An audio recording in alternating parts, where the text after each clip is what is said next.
দেশীয় সংস্কৃতি হিসাবে পহেলা বৈশাখ উদযাপনের এই দৃষ্টিকোণ ব্যাখ্যা করবেন প্লিজ। পহেলা বৈশাখ উদযাপনের তিনটি স্তর আমরা পাই। প্রথম স্তরে পহেলা বৈশাখ উদযাপিত হতো জমিদারদের আমলে, সম্রাটদের আমলে। জমিদাররা তাদের সাধারণ মানুষের কাছ থেকে যে ট্যাক্স বা খাজনা সংগ্রহ করত ফসলের, সেটা চৈত্র মাসের শেষে, বছরের শেষে খাজনা সংগ্রহ করা হয়ে গেলে আনন্দ স্বরূপ, উৎসব স্বরূপ খুশি হয়ে তারা পহেলা বৈশাখে মানুষের মাঝে মিষ্টি বিতরণ করতেন এবং সাধারণ মানুষও সেই মিষ্টি সানন্দে গ্রহণ করতেন এবং নিজেরা আনন্দ ভাগাভাগি করতেন, কারণ খাজনা টাজনা পরিশোধ হয়ে গেছে, তাদের মধ্যেও একটা নির্ভার একটা ভাব চলে আসতো। দ্বিতীয় যে স্তরটি আমরা দেখতে পাই সেটি হলো জমিদার প্রথা যখন বিলুপ্ত হয়ে গেল, তখন পহেলা বৈশাখ মানে ছিল হালখাতা। হালখাতা ছাড়া পহেলা বৈশাখে আর তেমন কিছুই ছিল না। সারা বাংলাদেশে আনাচে কানাচে, শহরে বন্দরে সব জায়গায় সকল দোকানদাররা পহেলা বৈশাখ উপলক্ষে দোকানকে সাজগোজ করিয়ে যে সমস্ত ক্রেতারা সারা বছর বাকি নিয়েছেন তাদেরকে উৎসাহ দিতেন, তাদেরকে জন্য কার্ড বিতরণ করতেন, দাওয়াত দিতেন, যাতে পহেলা বৈশাখ সকালে এসে দোকানে তাদের পূর্বের দেনা পরিশোধ করে নতুন খাতা খোলেন এবং হালনাগাদ করেন তাদের দেনা পাওনার হিসাব নিকাশকে, এবং এ উপলক্ষে কিছু মিষ্টি মন্ডা ইত্যাদি খাওয়ানোর ব্যবস্থা করতেন। সবার ভিতরে এক ধরনের আনন্দের আবহ ছিল। এটার মধ্যেও কোনো জাতীয় ভাব ছিল না, বরং এটাও নিছক সামাজিক একটি আনন্দ, সামাজিক একটি উৎসব হিসাবে উদযাপিত হতো। এ ছিল পহেলা বৈশাখের দ্বিতীয় ধাপ বা দ্বিতীয় স্তরের ইতিহাস। এরপরে শুরু হলো তৃতীয় স্তরে পহেলা বৈশাখ উদযাপনের চিত্র, যেটি আজকে আমরা দেখতে পাচ্ছি। এটি শুরু হয়েছে 1989 সালে। আপনি উইকিপিডিয়াতে যদি সার্চ দেন দেখবেন সেখানে বিস্তারিত তথ্য আছে এবং এ সম্পর্কে বিভিন্ন বই পুস্তকেও তথ্য পাওয়া যায়। 1989 সালে সর্বপ্রথম ঢাকা বিশ্ববিদ্যালয়ের চারুকলা ইনস্টিটিউটে বেশ কিছু তরুণ শিক্ষার্থীর উদ্যোগে সর্বপ্রথম এই নতুন আঙ্গিকে বা নতুন ভাবে পহেলা বৈশাখ উদযাপন শুরু হয়। আর এদের মূলে যারা ছিলেন সংগঠক হিসাবে, তাদের মধ্যে অন্যতম ছিলেন কলকাতার বারোদার একজন শিক্ষার্থী, যার নাম ছিল তরুণ ঘোষ। এই তরুণ ঘোষ মূল নেতৃত্বে থেকে আরো কিছু যুবক শিক্ষার্থী তারা মিলে এই পহেলা বৈশাখকে নতুন ভাবে উদযাপনের চিন্তা ভাবনা তারা আবিষ্কার করলেন এবং এটা তারা চারুকলা থেকে শুরু করলেন। আর সেটি ছিল আনন্দ শোভাযাত্রা বের করা। অর্থাৎ পহেলা বৈশাখে সকালে চারুকলা থেকে একটা আনন্দ শোভাযাত্রা বের করে কিছুদূর প্রদক্ষিণ করে ঢাকা শহরের বিভিন্ন জায়গায় ঘুরে আবার সেটা চারুকলা এসে শেষ হতো। এই শোভাযাত্রায় তরুণ ঘোষ কলকাতা যেভাবে দেখেছেন, ঠিক তারই আদলে হিন্দুদের বিভিন্ন প্রতিমা, তাদের বিভিন্ন দেবদেবীর বাহন, বিভিন্ন জীবজন্তুর মুখোশ, এগুলোকে সেই শোভাযাত্রায় তারা বহন করত। কিছুদিন যেতে না যেতেই এই আনন্দ শোভাযাত্রাকে নামটিকে পরিবর্তন করে দেওয়া হলো মঙ্গল শোভাযাত্রা। অর্থাৎ এটি কিছুদিনের মধ্যে পরিবর্তিত হয়ে এসে গেল এটার ভিতরে এমন একটি নাম, যে নামটির সঙ্গে হিন্দু ধর্মের বিশ্বাস, তাদের পূজা একেবারে সরাসরি জড়িত, অর্থাৎ মঙ্গল শোভাযাত্রা নাম দেওয়া হলো এবং মঙ্গল শোভাযাত্রা উদযাপন শুরু হলো। আর এই মঙ্গল শোভাযাত্রা এটাই হলো পহেলা বৈশাখের আজকের যুগে সবচাইতে বড় আয়োজন এবং সবচাইতে বিশাল আয়োজন। মঙ্গল শোভাযাত্রাটা কি?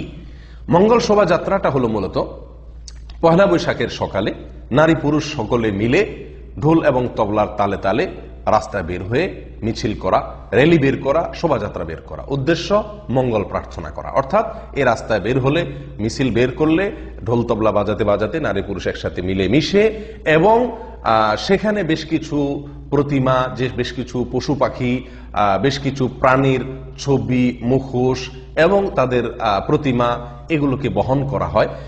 উদ্দেশ্য এই শোভাযাত্রার মাধ্যমে যেন আমাদের জীবনে বরকত আসে, কল্যাণ আসে, বিপদ আপদ দূর হয়, এই উদ্দেশ্যে এই শোভাযাত্রা বের করা হয়। অমঙ্গল শোভাযাত্রা অর্থাৎ মঙ্গলের জন্য বা মঙ্গলের উদ্দেশ্যে শোভাযাত্রা বের করা। সম্মানিত দর্শক ভাই বোনেরা, এই মঙ্গল শোভাযাত্রায় যে সমস্ত মুখোশ বা যে সমস্ত প্রতিমা ব্যবহার করা হয়ে থাকে, এই মুখোশ এবং প্রতিমাগুলো আসলে কি? এগুলোকে নিছক আর্ট হিসাবে, এগুলা কি নিছক সৌন্দর্য হিসাবেই বহন করা হয়? উত্তর হলো জি না। এটিকে নিছক সৌন্দর্য হিসাবে, নিছক আর্ট হিসাবে ব্যবহার করা হয় না, বরং যে সমস্ত প্রাণীর মুখোশ অথবা প্রতিমা বহন করা হয়ে থাকে মঙ্গল শোভাযাত্রায়, আমরা একটি একটি করে যদি খোঁজ খবর নেই তাহলে দেখতে পাবো তার প্রতিটি প্রতিমা, প্রতিটি মুখোশই হিন্দুদের কোনো না কোনো দেবতার সঙ্গে, হিন্দুদের কোনো না কোনো পূজার সঙ্গে সরাসরি জড়িত। তার ভিতরে সবচাইতে বেশি যে মুখোশগুলো দেখা যায় তার অন্যতম হলো পেঁচা। এই পেঁচা সম্পর্কে হিন্দু ধর্মের বিশ্বাস অনুযায়ী এই পেঁচা হলো মঙ্গলের প্রতীক। মঙ্গলের প্রতীক, এবং শুধু মঙ্গলের প্রতীকই নয়, এটা হলো তাদের অন্যতম একজন দেবতা, লক্ষ্মীর বাহন। লক্ষ্মীর বাহন অর্থাৎ এই পেঁচার মুখোশ বহন করলে লক্ষ্মী আসবে, মঙ্গল আসবে, কল্যাণ আসবে। এটা হলো হিন্দুদের একটি বিশ্বাস। সেই হিসেবে মঙ্গল শোভাযাত্রাতে প্রচুর পরিমাণে আপনি দেখবেন পেঁচার মুখোশ বা ছবি বহন করা হয়। ঠিক তেমনি ভাবে ইঁদুর, এটা হলো গণেশের বাহন হিন্দু ধর্ম বিশ্বাস অনুযায়ী। হনুমানের বাহন হলো হনুমান হলো রামের বাহন। হাঁস, এটা হলো সরস্বতীর বাহন। আপনি মঙ্গল শোভাযাত্রায় হাঁস দেখতে পারবেন বহুল অনেক পরিমাণে। তেমনি ভাবে হাতি এবং বাঘ এবং সিংহ, এগুলো হলো দুর্গার বাহন। আপনি মঙ্গল শোভাযাত্রায় প্রচুর পরিমাণে বাঘ সিংহের মুখোশ আপনি দেখতে পাবেন, এটা হলো দুর্গার বাহন। গাভী, এটা হলো রামের সহযাত্রী। ময়ূর, এটা হলো কার্তিকের বাহন, এটাও আপনি দেখতে পাবেন মঙ্গল শোভাযাত্রায়। খেপা ষাঁড় বা ক্ষিপ্ত ষাঁড়, এটা হলো শিবের বাহন, এটাও আপনি দেখতে পাবেন মঙ্গল শোভাযাত্রায়। এছাড়াও সূর্য দেবতা হিন্দুদের অন্যতম একটি দেবতা। আপনারা মঙ্গল শোভাযাত্রাতে সূর্যের মতো কিছুটা মানুষের মাথার মতো দেখতে পাবেন। প্রচুর পরিমাণে এই প্রতীকটা মানুষ বহন করে থাকে। এগুলো নাকি মঙ্গলের প্রতীক। সম্মানিত দর্শক ভাই বোনেরা, এই হলো মঙ্গল শোভাযাত্রার মোটামুটি একটি চিত্র, যেটি আমি আপনাদের সম্মুখে তুলে ধরার চেষ্টা করেছি। এই মঙ্গল শোভাযাত্রায় যেই প্রতিমাগুলো বা যেই মূর্তিগুলো, যে ছবিগুলো বহন করা হয়ে থাকে, এগুলো যে নিছক সৌন্দর্যের অংশ নয়, এগুলো যে নিছক আর্টের জন্য নয়, এগুলো বহন করা হয় এক ধরনের উপাসনা হিসাবে, এক ধরনের প্রার্থনার অংশ হিসাবে। এগুলো নিয়ে বের হলে রাস্তায়, তাহলে কি হবে? মঙ্গল নেমে আসবে। ঠিক যেমনি ভাবে হিন্দুরা তাদের পুজোয় মঙ্গল শোভাযাত্রা বের করে একই নামে, ঠিক সেই নাম এবং সেই কাজ, সেগুলোর সবগুলোর সমাহার রয়েছে মঙ্গল শোভাযাত্রা। বরং আমরা বলতে পারি হিন্দুরা 12 মাসে 13 পূজা করে। যে সমস্ত প্রাণী, যে সমস্ত দেবতার বাহনের সঙ্গে তাদের ভক্তি জড়িত, বিশ্বাস জড়িত, সেগুলোকে আমরা একদিনে বর্ষবরণের নামে করে থাকি, শুধুমাত্র মঙ্গল শোভাযাত্রার মাধ্যমে। আর সমাজ দর্শক ভাই বোনেরা, কেউ বলতে পারেন এই সমস্ত ছবিগুলো, এই সমস্ত মুখোশগুলো, কার্টুনগুলো, এগুলো নিছক আনন্দের জন্য, মজা করার জন্য, বা আর্ট হিসাবে, সৌন্দর্য হিসাবে, অথবা আমাদের গ্রামীণ বা লোকজ ঐতিহ্যকে ফুটিয়ে তোলার জন্য এগুলোকে ব্যবহার করা হয়ে থাকে মঙ্গল শোভাযাত্রায়। আমি বিনয়ের সঙ্গে বলবো যে বিষয়টি এরকম না। তার কারণ হলো, আপনি মঙ্গল শোভাযাত্রার আয়োজক, চারুকলা ইনস্টিটিউটের বিভিন্ন শিক্ষক এবং এটার আয়োজক কমিটির আহ্বায়ক, তাদের যদি বক্তব্যগুলোকে আপনি একসাথ করেন, তাহলে আপনি নিশ্চিত হতে পারবেন যে মঙ্গল শোভাযাত্রা এটি বের করা হয় দেশের মানুষের সমৃদ্ধির জন্য, বরকতের জন্য, কল্যাণের জন্য। এবং এই শোভাযাত্রা, যে সমস্ত মুখোশ, যে সমস্ত প্রতিমা, যে সমস্ত কার্টুন, যে সমস্ত ছবি বহন করা হয়ে থাকে, সেগুলোও এই জন্যই বহন করা হয়ে থাকে যেন মঙ্গল আসে। অর্থাৎ হিন্দুদের বিশ্বাসের একেবারে অবিকল বিশ্বাস এখানে কাজ করছে এই সমস্ত প্রতিমা, এই সমস্ত ছবিকে বহন করার পেছনে। আপনি যদি প্রমাণ জানতে চান, আমি আপনাকে অনুরোধ করব, দয়া করে চলে যান আপনি অনলাইনে bdnews24.com, বাংলাদেশে অত্যন্ত পরিচিত একটি অনলাইন নিউজ পোর্টাল। তার 2014 সালের 14ই এপ্রিল পহেলা বৈশাখ এবং মঙ্গল শোভাযাত্রাকে কেন্দ্র করে কয়েকটি রিপোর্ট সেখানে প্রকাশিত হয়েছিল। তার ভিতরে একটি রিপোর্টের শিরোনাম ছিল লক্ষ্মী পেঁচায় সমৃদ্ধি, গাজী ও বাঘ দুঃসময়ের কান্ডারি। লক্ষ্মী পেঁচায় সমৃদ্ধি, লক্ষ্মী পেঁচা থাকলে সেখানে সমৃদ্ধি আসে, গাজী এবং বাঘ থাকলে সেটা দুঃসময়ের কান্ডারির ভূমিকা পালন করে।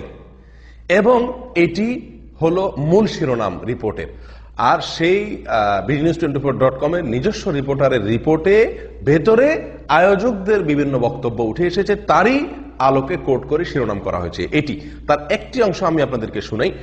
এখানে লোকজ ঐতিহ্য বলা হচ্ছে, যদিও আসলে হিন্দু ঐতিহ্যের নানা প্রতীক নিয়ে সমৃদ্ধ বাংলাদেশ প্রত্যাশায় করা এই শোভাযাত্রায় স্থান পেয়েছে। এখানে লক্ষ্য করুন যে সমৃদ্ধ বাংলাদেশ এটার প্রত্যাশায়, এটার আশায় এই শোভাযাত্রা বের করা হয়, এবং সেই শোভাযাত্রায় যাতে সমৃদ্ধি আসে, সেই আশায় এখানে স্থান পেয়েছে মা ও শিশু, হাঁস ও মাছের ঝাঁক, বিড়ালের মুখে চিংড়ি, শখের হাঁড়ি, ইত্যাদি ইত্যাদি ইত্যাদি। অর্থাৎ এই যে মুখোশগুলো, এই যে প্রতিমাগুলো বহন করা হয়ে থাকে, সম্মানিত দর্শক ভাই বোনেরা, এটি নিছক সৌন্দর্য বা আর্টের জন্য নয়। এটি করা হয় এই জন্য যে এগুলো নিয়ে বহন করলে নাকি কল্যাণ আসবে, মঙ্গল আসবে, যেমনটি হিন্দুরা বিশ্বাস করে। সম্মানিত ভাই বোনেরা, এই হলো মঙ্গল শোভাযাত্রার সাধারণ চিত্র। এখন এই মঙ্গল শোভাযাত্রাকে আপনি কি বলবেন? এটা কি হিন্দু ধর্মের পূজার একটি ফটোকপি বলবেন আগাগোড়া, নাকি এটাকে আপনি বাঙালির বর্ষবরণের উৎসব বলবেন? সেটার বিচারের ভার আপনার উপর আমি ছেড়ে দিলাম। সম্মানিত ভাই বোনেরা, একজন মুসলিম হিসাবে যে কোনো মুসলিম জানেন যে আমরা সকলে বিশ্বাস করি যে মঙ্গল এবং অমঙ্গলের মালিক একমাত্র আল্লাহ সুবহানাহু ওয়া তাআলা। আল্লাহ ছাড়া পৃথিবীতে বা আল্লাহর সৃষ্টি জগতে যত কিছু আছে সবই আল্লাহর সৃষ্টি। যারা আল্লাহর সৃষ্টি তারা প্রত্যেকেই আল্লাহর মুখাপেক্ষী। যারা নিজেরাই আল্লাহর মুখাপেক্ষী তারা অন্য কাউকে কল্যাণ এনে দিবে, মঙ্গল এনে দিবে, এটি সম্পূর্ণ ভ্রান্ত বিশ্বাস এবং ভুল বিশ্বাস, এবং এটি সরাসরি আল্লাহর সঙ্গে শিরক স্থাপন করার শামিল। সম্মানিত ভাই বোনেরা, ঈসা আলাইহিস সালামের কাছে মঙ্গল প্রার্থনা করে, তাকে পুজো করে, তার ইবাদত করে, উপাসনা করে খ্রিস্টানরা, এবং তার মা মারিয়ামের পূজা করে, ইবাদত করে খ্রিস্টানরা। আল্লাহ সুবহানাহু ওয়া তাআলা সূরা মায়েদার 17 নম্বর আয়াতে তাদের বিরুদ্ধে, তাদের এই বিশ্বাসের বিরুদ্ধে আল্লাহ সুবহানাহু ওয়া তাআলা একটি যুক্তি তুলে ধরেছেন অত্যন্ত চমৎকার ভাবে। আল্লাহ সুবহানাহু ওয়া তাআলা বলেন, কুল মান ইয়ামলিকু মিনাল্লাহি শাইআ ইন আরাদা আন ইহলিকা মাসিহ ইবনা মারইয়াম আন ইহলিকাল মাসিহ ইবনা মারইয়াম ওয়া উম্মুহু ওয়া মান ফিল আরদি জামিআ। আল্লাহ যদি চান তোমরা যে ঈসা মাসির কাছে অথবা তার মা মারিয়ামের কাছে তোমরা যে প্রার্থনা করো, যদি আল্লাহ চান তাদের উভয়কে ধ্বংস করে দিবেন, সারা পৃথিবীর সমস্ত মানুষকে ধ্বংস করে দিবেন। বলো কে রক্ষা করার ক্ষমতা রাখে? কারোর কি অধিকার বা সে ক্ষমতা আছে? উত্তর হলো নাই। তাহলে তাদেরকে উপাসনা করার, তাদেরকে পুজো করার কোনো যুক্তি হতে পারে না, যারা নিজেরাই ধ্বংসশীল, যারা নিজেরা নিজেদের ধ্বংসের হাত থেকে নিজেদেরকে রক্ষা করতে পারে না। অতএব কল্যাণ এবং অকল্যাণের জন্য, মঙ্গল এবং অমঙ্গলের জন্য ইবাদত করতে হবে, উপাসনা করতে হবে যার, তিনি হলেন মহান রব্বুল আলামিন। তিনি ছাড়া অন্য কারোর কাছে যদি আমরা প্রার্থনা করি সেটা হলো শিরক। আমরা সূরা ফাতিহায় প্রতিদিন আল্লাহ সুবহানাহু ওয়া তাআলাকে দীপ্ত কণ্ঠে ঘোষণা দিয়ে থাকি, ইয়্যাকা না'বুদু ওয়া ইয়্যাকা নাস্তাঈন। হে আল্লাহ, আমরা শুধুমাত্র আপনারই ইবাদত করি, আপনি ছাড়া আর কারোর ইবাদত করি না, আর আপনার কাছেই সাহায্য চাই, অন্য কারোর কাছে সাহায্য চাই না। এ হলো আমাদের মুখের বক্তব্য, এ হলো আমাদের দাবি। আর যদি মঙ্গল শোভাযাত্রা আমরা বের হই, তাহলে কর্ম হলো কেমন? যে আল্লাহকে আমি মুখে বলছি আল্লাহর কাছেই একমাত্র সাহায্য চাই, অথচ মঙ্গল শোভাযাত্রা বের হয়ে আমি পেঁচার কাছে সাহায্য চাচ্ছি, মঙ্গল প্রার্থনা করছি, আমি বাঘ, ভাল্লুক, হরিণ, এই সমস্ত পশু পাখির কাছে আমি সাহায্য প্রার্থনা করছি, এগুলোর সাহায্যে, এগুলোর মাধ্যমে। সম্মানিত ভাই বোনেরা, এটি সম্পূর্ণভাবে শিরক। বর্ষবরণের নাম দিয়ে আমাদের সাধারণ মুসলিম ভাই বোনদেরকে বলা হচ্ছে যে এটি বাঙালি সংস্কৃতি, অথচ এখানে যে কাজগুলো হয়ে থাকে এর কোনোটির সাথে কোনো মুসলিমের বিশ্বাস যায় না, বরং এগুলো সম্পূর্ণ মুসলিমের বিশ্বাস বিরুদ্ধ, মুসলিমের ঈমান বিধ্বংসী। সরাসরি বলতে গেলে এগুলো হলো, সবগুলো হলো মন্দিরের আয়োজন। মন্দির থেকে কিছু আয়োজনকে এনে সেটাকে বাঙালি সংস্কৃতির প্রলেপ দিয়ে, লেবাস পরিয়ে সমাজে এক শ্রেণী মানুষ সেটাকে ছড়িয়ে দিচ্ছে, যেটি আমাদের ঈমানকে হরণ করছে, যেটি আমাদেরকে শিরকে নিমজ্জিত করছে। আমরা জেনে না জেনে, বুঝে না বুঝে এই শিরকে আমরা হাবুডুবু খাচ্ছি। পহেলা বৈশাখ উপলক্ষে সবচেয়ে বড় আয়োজন যেটি মঙ্গল শোভাযাত্রা, সে বিষয়ে আমি কিছু কথা আর্জ করলাম। এর বাইরে আরো যে সমস্ত কর্মকাণ্ড আছে, যেমন পান্তা ইলিশ খাওয়া পয়লা বৈশাখের সকালে, এই পান্তা ইলিশ এটিও মূলত হিন্দুদের একটি পূজা থেকে এসেছে বা পূজা থেকে ধার করে নেওয়া হয়েছে। আর সেটি হলো, হিন্দুরা আশ্বিন মাসের শেষে তারা রান্না করে একজন উপবাস করে বা রোজা রাখে, এবং কার্তিক মাসের সকালে তারা পুজো করে তাদের ওই আগের দিনের রান্না করা, মাসের শেষে রান্না করা পুরাতন ভাতকে পানি ঢেলে সেই ভাত দিয়ে তারা তাদের উপবাস ভঙ্গ করে। এটা তাদের একটা পূজার অংশ। ঠিক তারই আদলে বাঙালি সংস্কৃতির নাম দিয়া পহেলা বৈশাখের সকালে আপনার চৈত্র মাসের দিনের রান্না করা ভাতে পানি ঢেলে এটাকে পান্তা করে তারপর এটা খাওয়া হয়, এবং এটাকে বাঙালি সংস্কৃতি হিসাবে প্রচার করা হয়। মূলত এটারও পিছনে রয়েছে হিন্দুদের একটি ধর্মীয় বিশ্বাস, হিন্দুদের একটি পূজা। ঠিক তারই আদলে চৈত্র সংক্রান্তি একটি পূজাই আছে পৃথকভাবে হিন্দুদের, অথচ বর্ষবরণের নামে চৈত্রের শেষ দিনে কিছু আইটেমের রান্না মহিলারা করে থাকেন, এবং এটাকে বলা হয় চৈত্র সংক্রান্তি। অথচ এই চৈত্র সংক্রান্তি আর এই রান্না, এটার একটি পূজাই আছে হিন্দুদের আলাদা একটা বিশেষ সময়ে, যেটি আপনি অনলাইনে সার্চ দিলে তার বিস্তারিত তথ্য জানতে পারবেন। একইভাবে ঢোল তবলার তালে তালে হিন্দুদের পূজা অনুষ্ঠিত হয়ে থাকে। আমরা জানি পহেলা বৈশাখ, এখানেও ঢোল তবলার তালে তালে তো সবকিছু হয়ে থাকে। একইভাবে হিন্দু মেয়েরা সাধারণত কপালে তাদের লম্বা সিঁদুর, লম্বা দাগ দিয়ে সিঁদুর তারা রাখেন, এবং এটা হলো তাদের ধর্মীয় একটি আলামত। পহেলা বৈশাখ উপলক্ষে বাঙালি মহিলাদেরকে, মুসলমানদের কপালেও লাল টিপ লাগানোর একটি কালচার, একটি সংস্কৃতি, এটাকে প্রমোট করা হয়, প্রচার করা হয়, এবং অনেক মেয়েরা এটা করে থাকেন। এটি মূলত হিন্দুদের অন্ধ অনুকরণ নিঃসন্দেহে। সম্মানিত ভাইরা, একইভাবে আপনি লক্ষ্য করবেন যে কুলা কুলা এটা পহেলা বৈশাখের অন্যতম একটি আইটেম।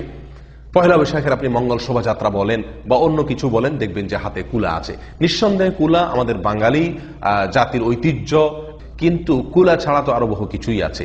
আপনারা অনেকেই জেনে থাকবেন, হিন্দুদের যে পূজা হয়, এই পূজার ক্ষেত্রে তারা প্রতিমার সামনে যে সমস্ত জিনিস উপস্থাপন করে সেটা কুলায় করে তারা উপস্থাপন করে সাধারণত। অর্থাৎ কুলায় করে কিছু বহন করা, এটা পূজার একটি আলামত। ঠিক ওইটাকেই পহেলা বৈশাখে কপি পেস্ট করা হয়েছে। ঢোল তবলা হিন্দুদের পূজার তালে তালে ঢোল তবলার প্রয়োজন হয়, এবং সেটাকে পহেলা বৈশাখে কপি পেস্ট করা হয়েছে। চৈত্র সংক্রান্তি একটি পূজাই আছে, সেটাকে আমাদের পহেলা বৈশাখে এনে বর্ষবরণের নাম দিয়ে এখানে কপি পেস্ট করে দেওয়া হয়েছে। মঙ্গল শোভাযাত্রা হিন্দুদের পূজার একটি অন্যতম অংশ, সেটাকে এনে বর্ষবরণের নামে কপি পেস্ট করে দেওয়া হয়েছে আমাদের এই পহেলা বৈশাখ উপলক্ষে। একইভাবে আপনার সিঁদুর হিন্দু মেয়েদের অন্যতম একটি নিদর্শন, সেটাকে লাল টিপের আদলে আকারে এনে কপি পেস্ট করে দেওয়া হয়েছে পহেলা বৈশাখ উপলক্ষে। সম্মানিত ভাই বোনেরা, কোথায় চলে যাচ্ছি আমরা, কোথায় আমাদেরকে নিয়ে যাওয়া হচ্ছে?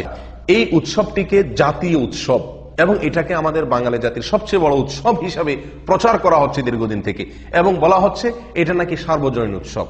তাহলে ঈদ, দুই ঈদ, এটা সিরিয়াল নম্বর কত? অর্থাৎ এগুলো অনেক পরের, এটা হলো সবচেয়ে বড় উৎসব। এটি অত্যন্ত আফসোসের বিষয়, অত্যন্ত আক্ষেপের বিষয় যে ঈদের বিপরীত হিসাবে, বিকল্প হিসাবে ঈদের চাইতে শক্তিশালী উৎসব হিসাবে প্রমাণ করার, দাঁড় করানোর একটি অপচেষ্টা এক শ্রেণীর মিডিয়া করে থাকে এবং রীতিমতো তারা প্রচার করে থাকে এটি হলো বাঙালি জাতির নাকি সবচাইতে বড় উৎসব। এবং এটাকে জাতীয় উৎসবের স্থান দেওয়ার জন্য যা যা করা দরকার তার সবকিছু করা হয়।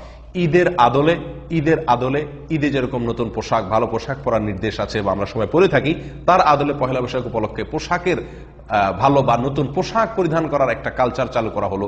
ঈদে যেরকম আমরা ভালো খাবার গ্রহণ করি, এখানে ভালো খাবার বা ভিন্ন খাবার, ব্যতিক্রম খাবার গ্রহণের একটা কালচার চালু করা হলো। ঈদে যেরকম বোনাস আছে, এখন আবার বৈশাখ উপলক্ষে বৈশাখী বোনাসও চালু করা হলো। এভাবে একটি একটি করে ঈদের সমস্ত আইটেমগুলোকে কপি পেস্ট করে এখানে আনা হচ্ছে এবং বলা হচ্ছে এটা হলো সবচেয়ে বড় উৎসব, এটা হলো সবচাইতে বড় আনন্দের দিন বাঙালি জাতির জন্য। সম্মানিত ভাই বোনেরা, এটি নিঃসন্দেহে একটি সাংস্কৃতিক আগ্রাসন, নিঃসন্দেহে একটি সাংস্কৃতিক জুলুম আমাদের বাঙালি সমাজের প্রতি, বাংলাদেশের মানুষের প্রতি। আমাদের সকলকে এই বিষয়ে সচেতন হতে হবে, আমাদের সকলকে এই বিষয়ে সাবধান হতে হবে। এই কালচার আমাদের কালচার নয়, এটি হিন্দুদের কালচার, এটি হিন্দুদের সংস্কৃতি। বাঙালি সংস্কৃতির নামে এটি আমাদেরকে গেলানো হচ্ছে, আমাদেরকে খাওয়ানো হচ্ছে। নিঃসন্দেহে এর পরিণাম ভয়াবহ। এর ফলে আমাদের ঈমান হারা হতে হবে এবং আমাদের চেতনা শূন্য হতে হবে এবং আমাদেরকে জাহান্নামমুখী হতে হবে। আল্লাহ তাআলা আমাদের সকলকে হেফাজত করেন, আমাদের জাতিকে হেফাজত করেন। ওমা তৌফিক ইল্লা বিল্লাহ। আসসালামু আলাইকুম ওয়া রাহমাতুল্লাহি ওয়া বারাকাতুহু। দেশীয় সংস্কৃতি হিসাবে পহেলা বৈশাখ উদযাপনের শরীয়ী দৃষ্টিকোণ ব্যাখ্যা করবেন প্লিজ।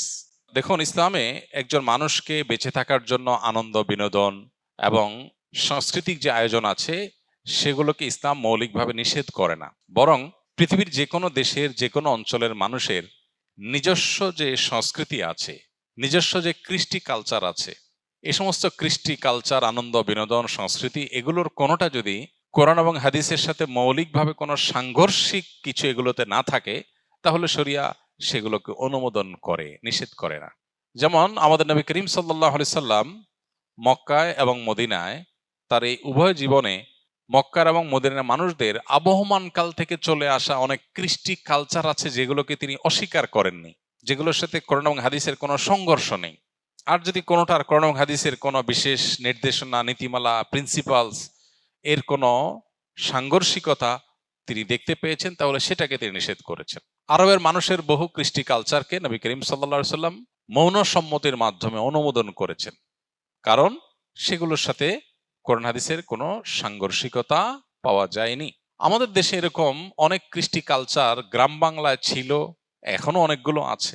যেমন একটা অত্যন্ত পরিচিত উৎসব, একটা সংস্কৃতি আমাদের সমাজের গ্রাম বাংলার ছিল, সেটা হলো নবান্ন উৎসব।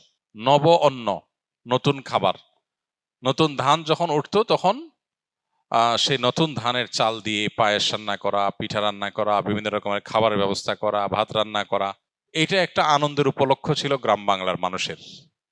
ঘরে ঘরে ধান উঠেছে, সে উপলক্ষে রান্না বাড়া এবং খাবার দাবার ব্যবস্থা করা। এই নবান্ন উৎসব এখানে এমন কিছু নাই যেটা আসলে শরিয়া নিষেধ করেছে। অতএব শরিয়া দৃষ্টিকোণ থেকে এটা নাজায়েজ কোনো বিষয় না, আমরা সেটা করতেই পারি। এরকম অনেক উৎসব আছে যে উৎসবগুলোকে শরিয়ার দৃষ্টিকোণ থেকে নিষিদ্ধ বলার কোনো সুযোগ নাই। পহেলা বৈশাখের কথা যদি আমরা বলি তাহলে সেক্ষেত্রে আমরা দেখতে পাই পহেলা বৈশাখ এটা আসলে বাংলাদেশের বা বাঙালি জাতির আবহমানকাল থেকে চলে আসা কোনো কালচার কি না। পহেলা বৈশাখের যে রূপ আমরা দেখতে পাই এখন, এটা তো শুরু হয়েছে 1989 সাল থেকে। ধাপে ধাপে এটা পরিবর্তিত হয়েছে, সেটা আমরা জানি সবাই।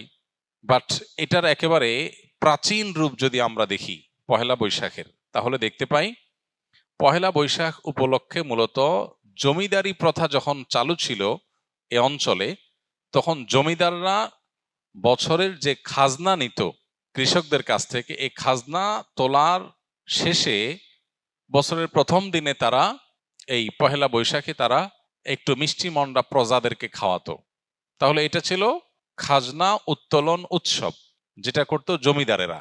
জমিদার প্রথা বিলুপ্ত হয়ে যাওয়ার পর এই খাজনা উত্তোলন প্রথাও বিলুপ্ত হয়ে গেছে।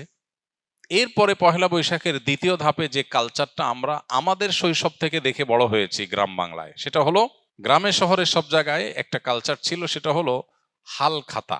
সারা বছর যত রকমের ব্যবসা বাণিজ্য হতো, বিশেষ করে মুদি মালামাল অন্যান্য যে সমস্ত সব রকমের ব্যবসা বাণিজ্যই যেগুলো চলমান ছিল, দোকানদারেরা তাদের সারা বছরের যে লেনদেন হতো, বাকিতে যে লেনদেন হতো, এই সব পাওনাদারদেরকে চিঠি দিত চৈত্র মাসে যে পহেলা বৈশাখ শুভ হালখাতা, দোকানে আসবেন, দেনা পরিশোধ করবেন, যেহেতু দেনা পরিশোধ করছেন সেজন্য আপনাকে একটু মিষ্টিমুখ করানো হবে।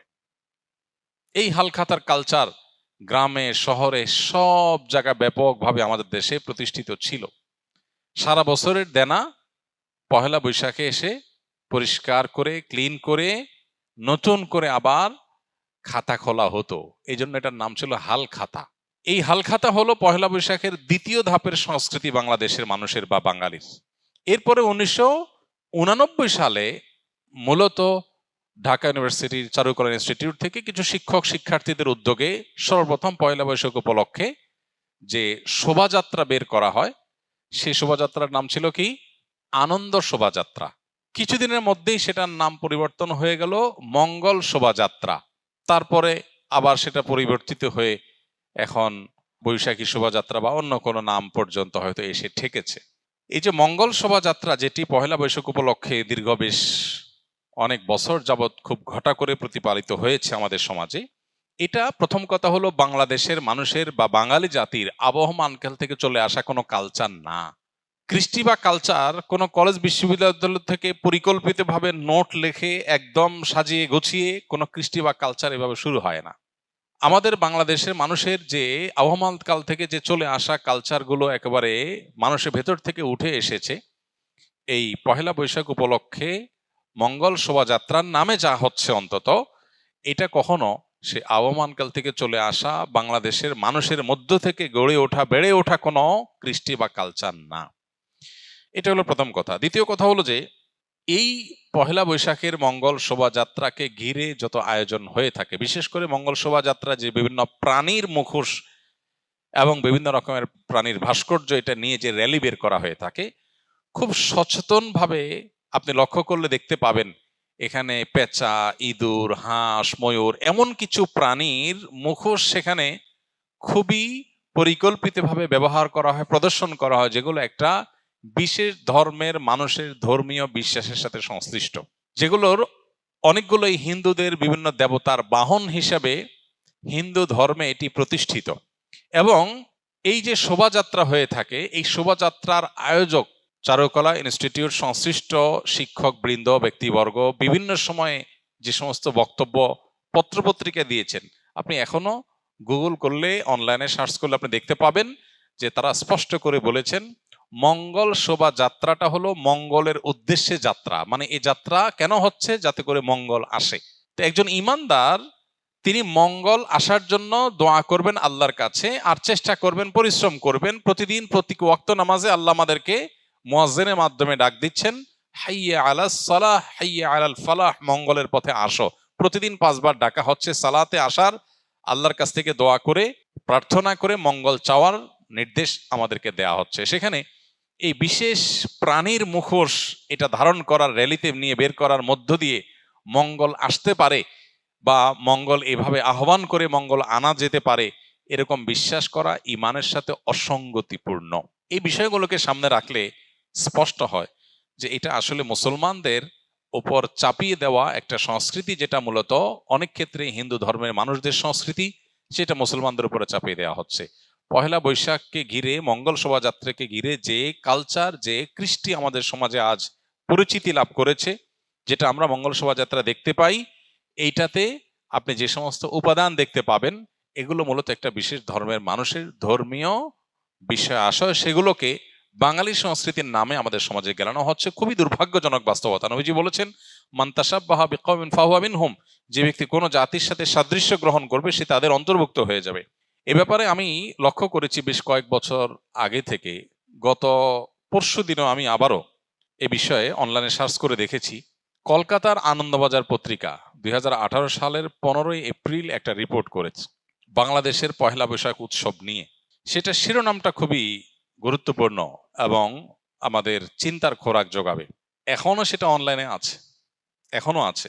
মানে কখন ডিলিট করে ফেলে তারা বা ডিলিট হয়ে যায় আমরা জানি না, তবে এখনো আছে। কলকাতার আনন্দবাজার পত্রিকা ঢাকার এই পহেলা বৈশাখ উপলক্ষে যে আয়োজন, বাঙালি উৎসবের নামে যেটা গেলানো হচ্ছে মুসলমানদেরকে, সেটা সম্পর্কে শিরোনাম করেছে, হেডলাইন করেছে, ঢাকার পয়লা যেন অষ্টমীর এক ডালিয়া। অতএব এরপরও যদি কোনো মানুষ, কোনো মুসলমান যদি বিভ্রান্তিতে থাকেন, তাহলে তাকে আল্লাহর উপর ন্যস্ত করা ছাড়া আর কিচ্ছু করার নেই। আমাদের দায়িত্বশীল ব্যক্তিগর্বের প্রতি আমাদের উদাত্ত আহ্বান থাকবে, তার অবশ্যই আমাদের দেশের সংস্কৃতিকে ধারণ করবেন, সেটার প্রচার করবেন, আমরা সেটা ধারণ করব, প্রচার করব। কিন্তু আরোপিত দেশের সংস্কৃতির নামে আরোপিত ভিন্ন ধর্মের বিশ্বাস, চিন্তা, চেতনা, কৃষ্টি, কালচারকে মুসলমানদের মধ্যে গেলাবার চেষ্টা, এটা খুবই দুর্ভাগ্যজনক একটা বিষয়। এটা বন্ধ হওয়া উচিত এবং এটার ব্যাপারে আমাদের সচেতন হওয়া উচিত। আল্লাহ আমাদের সচেতন থাকার তৌফিক দান করুন।